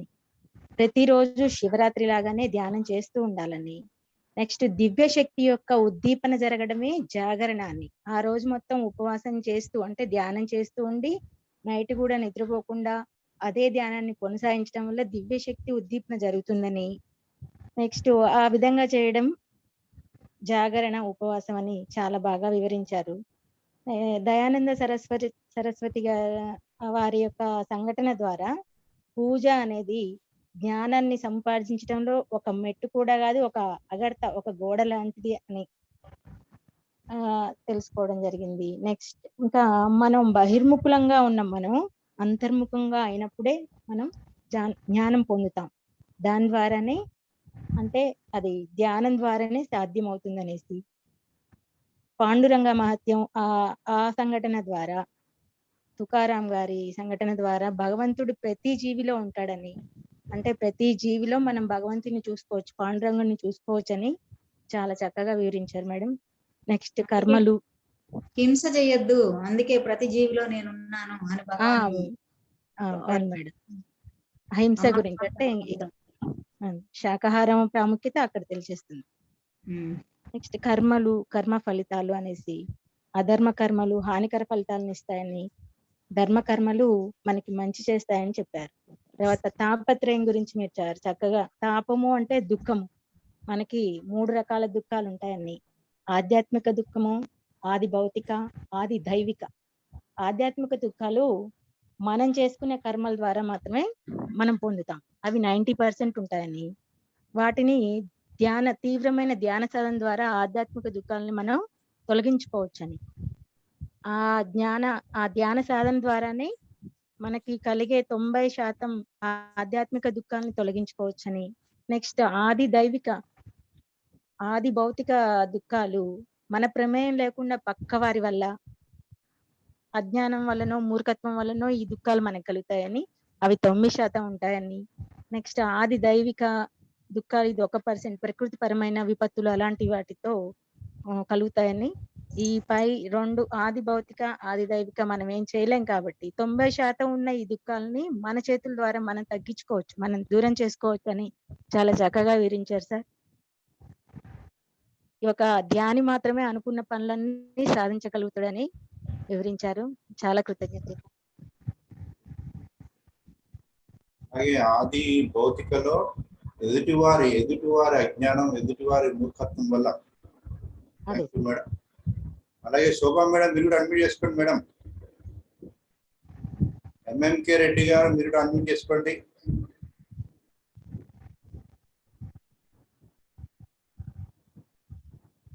శోభా మేడం ఉన్నారా? ఎంఎంకే రెడ్డి గారు madam. Good evening madam. Good evening sir. ధన్యవాదాలు సార్. జూమ్ లో ఉన్న పార్టిసిపేట్స్ అందరికి, సాధకులందరికీ కూడా ధన్యవాదాలు. సక్సెస్ఫుల్ గా కండక్ట్ చేస్తున్నారు సార్, మీకు చాలా చాలా thank you sir. Yes sir. అలాగే మేడం గారు, మాస్టర్ గారు టైం ఇచ్చారు. నిర్మలా మేడం చాలా చక్కగా ఉపవాసం యొక్క గొప్పతనాన్ని, జాగరణ యొక్క గొప్పతనాన్ని ఎలా ఉండాలని ఒక గైడ్ చేశారు. Thank you madam. అలాగే శ్రీనన్న, రమేష్ గారు వీళ్ళందరూ కూడా మంచి వాల్యుబుల్ ఇన్పుట్స్ ఇచ్చారు సార్. వాళ్ళు విన్నదాన్ని ఎట్లా అర్థం చేసుకున్నదాన్ని మళ్ళొకసారి రిపీట్ చేయడం వల్ల బాగా అనిపించింది. వాళ్ళు అంటే ఎంత డెప్త్గా అర్థం చేసుకున్నారు అనేది మాకు ఒక బ్రషప్ లాగా బాగా అనిపించింది సార్. అలాగే దీంట్లో ఈరోజు నాకు ఒక పాయింట్ గ్రాస్ప్ అయింది ఏంటంటే, వేరే వాళ్ళ జీవితాల్లోకి తొంగి చూడొద్దు. Yes 100% sir. 99.9% గొడవలు తగ్గుతాయి సార్. ఈ పాయింట్ కనుక అందరూ కనుక ఫాలో అయితే మనది మనం చూసుకోవాలి, మన దీపం మనం వెలిగించుకోవాలి. అప్పో దీపో భవ, అది 100% true sir. Thank you sir. మీరు చెప్పిన టాపిక్ ఇంకా కూడా విస్తారంగా వినాలని ఉంది. ఒకసారి బాగా టైం ఇవ్వండి సార్ శ్రీనివాస్ గారు. అంటే చిన్నగా స్మాల్గా చెప్పినట్టు అనిపించింది, కొంచెం ఎక్కువ టైం ఇచ్చి చెప్పండి సార్. అలాగే కర్మది కూడా ఇంకా విస్తారంగా చెప్పండి మేడం ఈసారి వీలైతే. ఏదైనా ఎక్స్పీరియన్సెస్ ఉంటే ఇంకా షేర్ చేయండి మేడం, వింటాము ఒక 1 or 2 minutes. మీ ధ్యానం ఎక్స్పీరియన్స్ చెప్తారా నిర్మలమ్మ మేడం? మేడం మీ లైఫ్ ఎక్స్పీరియన్స్ చెప్పండి మేడం, అడిగింది కదా, మీరు చెప్పాలనుకుంటే చెప్పండి. అంటే అనుభవాలు చెప్పొద్దు అంటే చెప్పకూడదు అనేం లేదు. అనుభవం ఎంకరేజ్మెంట్ గా ఉంటుందని మేడం, ధ్యానులందరికీ కూడా ఎంకరేజ్మెంట్ ఉంటుందని అడుగుతున్నాము. అంతమించి నేను మా వారు శరీరం వదిలేశారండి 2004లో. అప్పుడు నేను ధ్యానంలోకి వచ్చాను. ఒక అక్క ద్వారా వచ్చాను మా ఇంటి దగ్గర. ఆవిడ ఏం చెప్పేవారంటే, అంటే మనం అప్పుడు ఎలా ఉంటామంటే బాధపడుతూ డిప్రెషన్ లో ఉన్నాం కదా. అప్పుడు అక్క ఏం చెప్పారంటే, అన్న నీతోనే ఉన్నాడు, ఆయన ఆత్మస్వరూపమై ఉన్నాడు, ఎక్కడికి పోలేదు, మీరు ధ్యానం చేయండి, మీతో మాట్లాడతారు, మీకు కనిపిస్తారు అని చెప్పారనమాట. అయితే నేను అది బాగా నాకు నాటుకుంది, ఏంటంటే నేను ఆయనతో మాట్లాడాలి, చూడాలి, అలా అని నేను ధ్యానంలోకి వచ్చాను. యాక్చువల్ గా చెప్పాలంటే నేను అవన్నీ పెట్టానండి. ఆ 41 days బాగా అప్పుడు 3 నెలలు వరుసని ధ్యానం పెట్టారు, ఇంటింట ధ్యానాలు పెట్టారు. అయితే ప్రతి ఇంటికి నన్ను ఆవిడ ఏం లేదు నువ్వు రావచ్చు రా అని పక్కనే ఉండి తీసుకెళ్లేది. నాకు ఆవిడ ఏం చేశారంటే, అసలు స్పిరిచువల్ లైఫ్ ఆ క్యాసెట్ ఇంట్లో మాకు అప్పుడు చిన్న టీవీ తెచ్చి ఇంట్లో పెద్ద టీవీ వాళ్ళది పెట్టి ఆ క్యాసెట్ వేసి చూపించి, నీకు ఇలా ఉంటుంది, ఇలా ఉంటుంది, చనిపోయినాక మనిషి ఎక్కడికి వెళ్తాడు, ఏంటి, మనం ధ్యానం చేస్తే ఎలా ఉంటాము, ధ్యానం చేయకపోతే ఆత్మ ఎలా వెళ్తుంది, అవన్నీ చూపించింది. అక్కడి నుంచి ఇంకా సరే ఏమైనా సరే నేను ఇంతో మాట్లాడాలి, ఇంతో నేను చూడాలి అని నేను ఆ పిచ్చితో ధ్యానంలోకి వచ్చానండి చెప్పాలంటే అప్పట్లో. అయితే జరిగాయి అవన్నీ. నా 41 days బాగా చాలా డీప్ గా చేశాను. చేసినప్పుడు చాలా చాలా అనుభవాలు అనమాట. చాలా చాలా అనుభవాలు అంటే 2015లో నాకు అప్పటి వరకు వచ్చినవన్నీ ఒక చిన్న చిన్న అవి అని అనిపించింది నాకు. 2015 డిసెంబర్ 30వ తారీఖుని నేను కడతాల్లో పత్రిసార్ని ఒక టిఫిన్ సెంటర్ లో కూర్చొని అందరికి షేక్ హ్యాండ్ ఇస్తూ సందేశాలు ఇస్తూ ఉన్నారు. అయితే అక్కడికి వెళ్ళి కలవటం జరిగింది అనమాట. అప్పుడు మామూలుగా సార్ దగ్గరికి వెళ్తే నమస్కారం చెప్తాము, వైట్ పేపర్ లాగా వెళ్ళాలి, ఏమి మనలో ఉండకుండా అని చెప్తారు కదా. అంటే అలాగే వెళ్ళాను నేను. అంటే సార్ని కలవాలి అనేసి వెళ్ళాను. సార్ గారు నమస్కారం పెట్టాను, సార్ కూడా నమస్కారం పెట్టారు. కళ్ళతోనే ఇలా అన్నారు, నేను కూడా ఏం ఇలా అన్నాను, షేక్ హ్యాండ్ ఇచ్చారు, వచ్చేసాను గబగబా. వచ్చిన తర్వాత ఎరుకలో ఉండాలి ధ్యానంలో. అంటే మార్నింగ్ 3 గంటల ధ్యానం ఉంటుంది కదా అక్కడ, మరి మీకు తెలుసో లేదో శ్రీనివాస్ సార్కి తెలుసు. 3 గంటల ధ్యానంలో సార్ ఎరుకలో ఉండాలి, మధ్యలోకి వెళ్ళకూడదు అని నేను ఎందుకో మరి నాకు ఆ రోజు ఆ థాట్ రిలీజ్ చేసుకుని ధ్యానంలోకి కూర్చున్నాను. కూర్చున్నప్పుడు మా వారు రావటం నా దగ్గరికి. నేను అంతవరకే నేను అంటే ఆయన ఒక సైకిల్ తీసుకొని వచ్చారు, ఒక దగ్గరికి తీసుకెళ్లాలని నన్ను ఎక్కించుకున్నారనమాట. తీసుకెళ్తూ నువ్వు ఇక్కడే ఉండు, దిగు, నేను ఇప్పుడే వస్తాను అని పక్కనే వెళ్ళారనమాట. ఎంతసేపటికి రారు, నేను అక్కడే ఉన్నాను. ఏంటి ఇంకా రాలేదు అని పక్కన ధ్యానం క్లాస్ జరుగుతుంది. అయితే ఆ ధ్యానం క్లాస్ దగ్గరికి వెళ్ళాను. నేను అక్కడికి వెళ్ళేటప్పుడు ఆయన ఏం చేస్తున్నారు, అక్కడ కుర్చీలు వేస్తూ ఉన్నారన్నమాట. అదేంటి నన్ను అక్కడ వదిలేసి వచ్చి మీరు ఇక్కడ కుర్చీలు వేస్తూ ఉన్నారు, నేనేమైపోవాలనుకున్నారు, నన్ను ఎందుకు వదిలేశారు, ఇక్కడ అర్థం చేసుకోండి.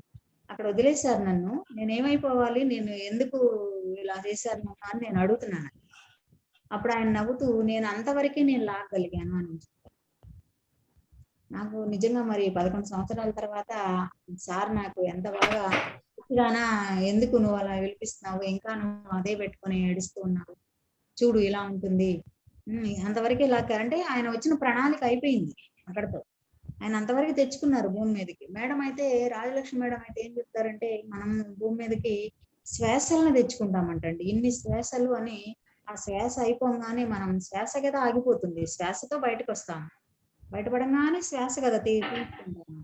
అలా అంతవరకే నాకు ఉంది భూమి మీద. నేను వచ్చిన పని అయిపోయింది, వెళ్ళిపోయాను. నాకు నిజంగా తేట తెల్లంగా అప్పుడు బద్రి సార్ చూపించారండి. అప్పటి వరకు ఏదో ధ్యానం చేస్తున్నాను, క్లాసులకు వస్తున్నాయి, వెళ్తున్నాము, ఎనర్జీ వస్తుంది బాగా, అది ఇదిలో అట్లా ఉండేవాళ్ళు. కానీ ఎప్పుడైతే నాకు అది తెలిసిందో అప్పటి నుంచి నేను అనుకోకుండా తటవర్తి సార్ క్లాసులకి భీమవరం వెళ్ళడం జరుగుతుంది.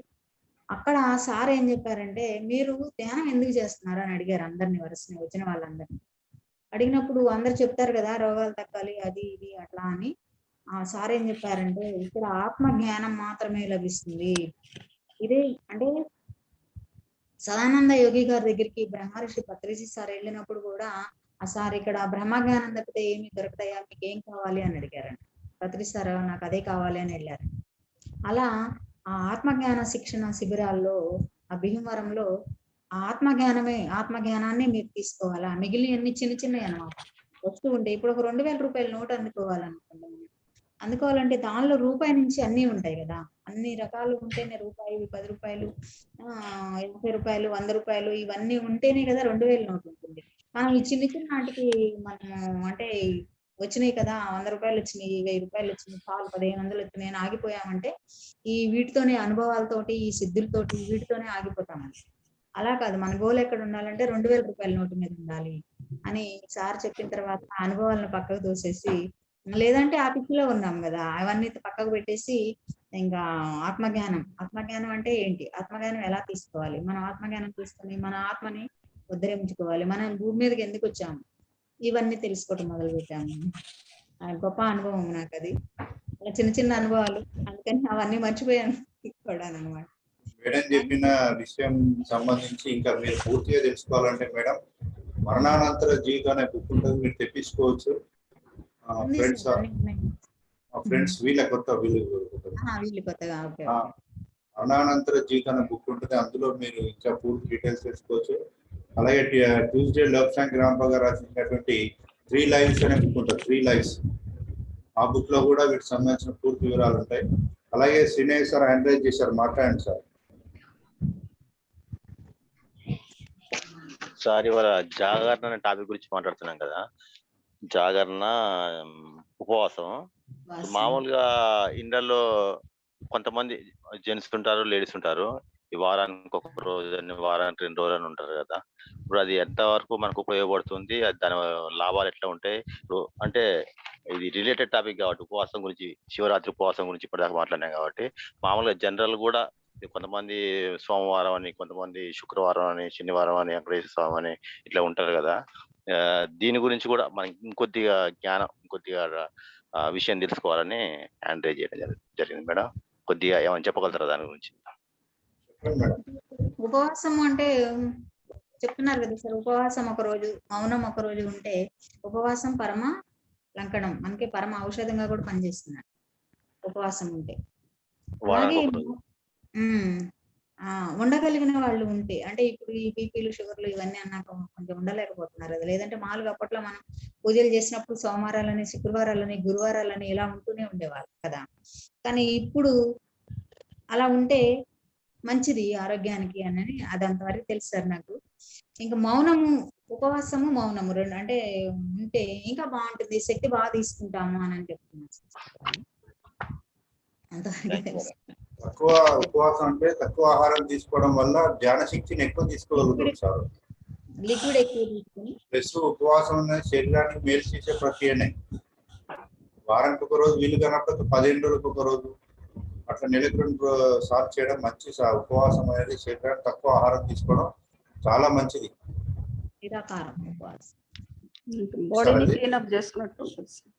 శుభం మేడం, మీరు మాట్లాడండి. బాడీని క్లీనప్ చేసుకున్నట్టు ఉంటుంది. బాడీని క్లీనప్ చేసుకోవాలి. అలాగే తక్కువ ఆహారం తీసుకొని ధ్యానం చేయడం ద్వారా ఎక్కువ శక్తిని పొందవచ్చు సార్. మనకి ధ్యానం బాగా కుదురుతుంది కూడా. మీ మధ్యలో ఇంటరప్ట్ చేశాను నేను, సార్ ఎంటర్ చేశాను, కానీ కంటిన్యూ చేయండి. ఓకే సార్, బాగా అనిపించింది క్లాసు. థ్యాంక్ యూ సార్ అందరికీ. బాగా అలాగే రమేష్ సార్ టెంపుల్స్ విషయంలో కూడా కొంత ఇన్ఫర్మేషన్ షేర్ చేస్తారు. విగ్రహాలు టెంపుల్స్లో కూర్చుంటే అంటే విగ్రహం దగ్గర ఏంటనేది. దానికి నాకు కూడా ఏంటంటే ఇప్పుడు మనము టెంపుల్స్ని అట్లా ఏంటంటే మనము విగ్రహం వెళ్ళి పూజ అవన్నీ చేసుకున్న తర్వాత కొంచెంసేపు కూర్చొని వస్తాం. అంటే నథింగ్ బట్ అక్కడ కూడా మనము ధ్యానంలో ఉండాలి అని ఇండైరెక్ట్ గా అక్కడ మనకి ఇన్సిస్ట్ చేస్తున్నారు అనమాట. కాకపోతే మనం దానికి just yes sir correct point raise చేశారు. కరెక్ట్ అది. యా, దానికి ఏంటంటే మనం ఏదో అట్లా పూజ అంతా అయిపోయిన తర్వాత కొంచెం సేపు అట్లా గట్టు మీద అట్లా ఒక హాఫ్ మినిట్ కూర్చొని లేచి వెళ్ళిపోతాం. కానీ చేయవలసింది అక్కడ గంట సేపు అది ఎక్కువ చేసి అది పూజ ఏదో దేవుడి కోసం వెళ్ళామన్నట్టు మనం ఉండాలి. అక్కడ మంచిగా మనము గుడులని ధ్యాన కేంద్రాలుగా బాగా ఉపయోగించుకోవచ్చు సార్. దేవుని చూస్తూ అలాగే మన మైండ్ కూడా ఎటు డీవియేట్ కూడా కాదు అని నా అభిప్రాయము. బహుశా రమేష్ గారు కూడా అదే చెప్పినట్టున్నారు. దేవాలయాల్లో అందరూ పాజిటివ్ ఆలోచనతో వస్తారు, దేవుడు అభిప్రాయంతో వస్తారు. అక్కడ మంత్రశక్తి కొంత ఉంటది. మనలాంటి వాళ్ళు అందరూ వచ్చి రావడం వల్ల పాజిటివ్ ఎనర్జీ ఎక్కువ ఉంటది. దేవాలయాలు ధ్యానాలయాలుగా ముందు ముందు కూడా ఎక్కువ ఇప్పుడు తెలిసిన వాళ్ళు ఏంటంటే మనకందరికి తెలుసు కాబట్టి మనం వెళ్ళాలి. వెళ్ళిన దాన్ని మ్యాక్సిమం 90% ధ్యానంలో కూర్చొని ప్రశాంతంగా 10 నిమిషాలు దైవ దర్శనం చేసుకొని బయటకు రావచ్చు అనేది నా అభిప్రాయం సార్.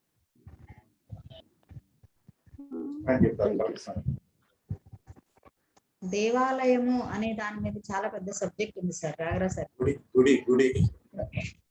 గుడి అంటే రైట్. ఓకే, విగ్రహాలయము. ఎంఎంకే రెడ్డి గారు మీరు అడ్మిట్ చేసుకోండి సార్. ఎంఎంకే రెడ్డి గారు మీరు అడ్మిట్ చేసుకొని మాట్లాడండి. మీరు ఈ రోజు చూసాను కానీ అంటే మేడం విగ్రహాలు అంటే దేవాలయాల్లో ఏంటంటే మేడం ట్రెండింగ్ ఎలా అవుతుందంటే ఎక్కువ పూజలు చేసుకోవడం బయటపడడమే అవుతుంది. కానీ దాని పరిస్థితి అలా కాదు కదా. దాంట్లో సత్సంగాలు జరుగుతాయి, స్వాధ్యాయం జరుగుతుంది, సత్సంగం జరుగుతుంది, సజ్జన సాంగత్యం జరగాలి, ధ్యాన కేంద్రం జరగాలి, అన్ని జరుగుతాయి అక్కడ జరగాలి. యాక్చువల్గా అట్లే డిజైన్ చేశారు. కాకపోతే రాను అంటే టైం సేవింగ్ కోసం మన పేరు మీద పూజారి అన్ని నడిపిస్తాడులే, మనం డబ్బులు పడేస్తే అన్న దృక్పథంతో మన బిజీ లైఫ్లో అట్లా బయటపడుతున్నాం. కానీ యాక్చువల్గా మనం ఎఫెక్టివ్గా యూజ్ చేసుకోవచ్చు సార్ ధ్యాన కేంద్రాలుగా వాటిని. ఇంట్లో కంటే కూడా ఇంట్లో అంటే ఎన్నో ఆలోచనలు ఉంటాయి, చుట్టుముట్టు ఉంటాయి. అక్కడికి మనసు వెళ్ళామంటే బాగా ధ్యాన కేంద్రంగా యూజ్ చేసుకొని బయటపడవచ్చు. తెలిసిన వాళ్ళు, తెలియని వాళ్ళు, ఇనిషియల్గా ఉన్న వాళ్ళు ఇంకా పూజలో మునిగిపోయి ఉంటారు. చేసుకునే వాళ్ళు ధ్యానం చేసుకొని బయటపడచ్చు అనేది నేను అనుకోవడం సార్. భగవద్గీతలో శ్రీకృష్ణ పరమాత్మ చెప్పింది ఆత్మే భగవంతుడు. ఈ దేవాలయాలు ఉన్నాయి కూడా మనకు గుర్తు చేయడం కోసమే ఉన్నాయి. ఆ వాస్తవంగా దేవాలయం టెక్నికల్ టర్మ్ ఏంటంటే గుడి, రైట్. గుడి వేరు, మళ్ళీ దేవుడు అంటే ఆత్మే దేవుడు. ఈ దేహమే దేవాలయం, ఇది 100% రైట్. కానీ మనం ఒప్పుకునేంత జ్ఞానం మనం పొందలే ఇంకా. కానీ మనం అయితే ఎక్కినాం కదా మేడం, బస్సు అయితే ఎక్కినాం, ముందుకు వెళ్తాం. ఆ జ్ఞానాన్ని మనం ప్రయాణం మొదలు పెట్టినాం కాబట్టి సో మనకు తెలిసిపోతుంది కొద్ది రోజులంటే. ఈ సజ్జన సాంగత్యం ద్వారా మంచి పుస్తకాలు చదవడం. మీరు వీలైతే ఫ్రెండ్స్ 4:30 రాఘవరావు గారిది లింక్ కూడా పెడుతున్నాను గ్రూప్ లో, వీలైతే జాయిన్ కండి సార్. లేదా మీకు అంత టైం వీలు కానప్పుడు మీ యూట్యూబ్ లో వీడియోస్ కూడా ఉంటాయి, చక్కగా టైం దొరికినప్పుడు వింటూ ఉండండి. అదే సజ్జన సాంగత్యం అండి. Thank you madam. Thank you sir. అలాగే ఎంఎంకే రెడ్డి గారు అడ్మిట్ చేసుకోండి సార్.